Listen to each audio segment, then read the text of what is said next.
আগামী দিনে জাতীয় পার্টি সরকার গঠন করবে। দেখুন, এরকম চিন্তাধারা বাংলাদেশের অনেক রাজনৈতিক দলগুলোর মধ্যে তৈরি হয়েছে। আর সেই চিন্তাধারায় এখন জাতীয় পার্টি এই সকল রাজনৈতিক দলগুলোর একটা বড় ইস্যু তৈরি হয়েছে। অনেকে মনে করছেন যে আগামী দিনে আওয়ামী লীগ তারা জাতীয় পার্টির কাঁধে চড়েই দল গঠন করবে বা আগামী দিনে তারা শাসন ক্ষমতায় আসবে।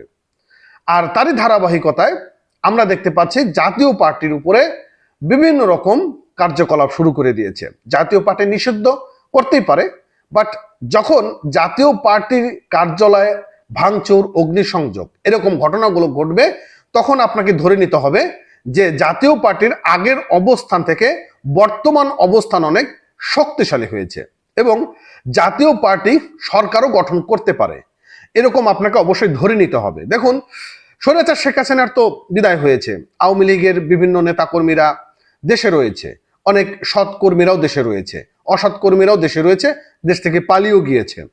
এখন বলা হয় জাতীয় পার্টি, জাতীয় পার্টিকে আপনি নিষিদ্ধ দাবি করতে পারেন, কিন্তু যখন ভাঙচুর এবং অগ্নিসংযোগের মতন ঘটনাগুলো আপনি ঘটাইতে যাবেন, তখন যে রাজনৈতিক দল এই কাজগুলো করবে তারা একটি সন্ত্রাসী হিসেবে গণ্য হবে। কার কাছে?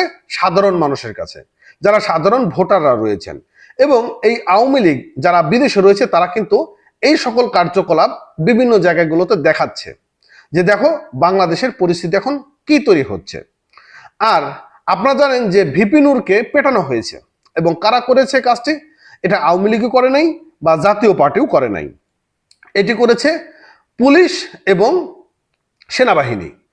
আর এরই ধারাবাহিকতা তারা জাতীয় পার্টিকে দোষ দিয়ে জাতীয় পার্টির ভাঙচুর, অগ্নিসংযোগ ঘটনাগুলো বারবার দ্বিতীয়বার ঘটালো। এতে করে আগামী দিনে যে আওয়ামী লীগ খুব দ্রুতই ব্যাক করতে যাচ্ছে, এটি হচ্ছিল তার একটি বড় নমুনা।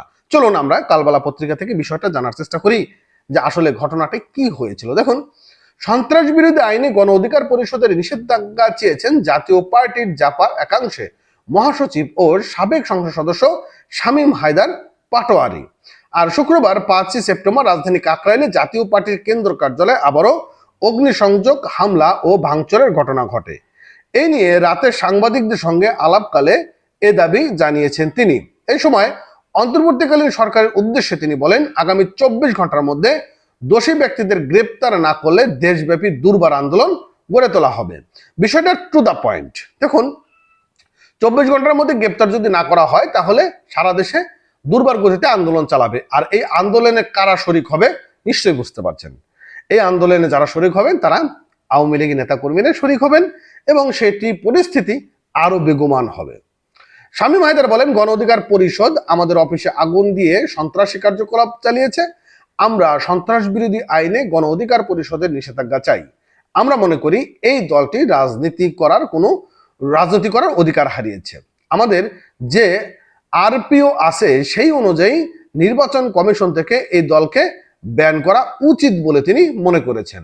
এবং সরকারের সমালোচনা করে জাপার সাবেক সংসদ সদস্য বলেন, বিগত সময় আমরা দেখেছি যারা মব করতে এসেছিল তাদের বিরুদ্ধে সরকার কোনো ব্যবস্থা নিচ্ছে না, আর যারা মবের ভিকটিম হচ্ছে তাদের বিরুদ্ধে তদন্ত করা হচ্ছে, তাদের অ্যারেস্ট করা হচ্ছে। আমরা এই অবস্থার পরিত্রাণ চাই। বিষয়টা আপনারা ক্লিয়ার যে 71 মঞ্চ থেকে যাদেরকে গ্রেপ্তার করা হয়েছে তারা কিন্তু কেউ আওয়ামী লীগের সাথে সম্পৃক্ততা নয়, কিন্তু তাদেরকে গ্রেপ্তার করা হয়েছে শুধুমাত্র 71কে ইস্যু করে, এবং এটা হচ্ছিল মূল ব্যাপার। আর তারা হচ্ছিল আওয়ামী লীগের দোষর, এটা তারা ইস্যু তৈরি করেছে।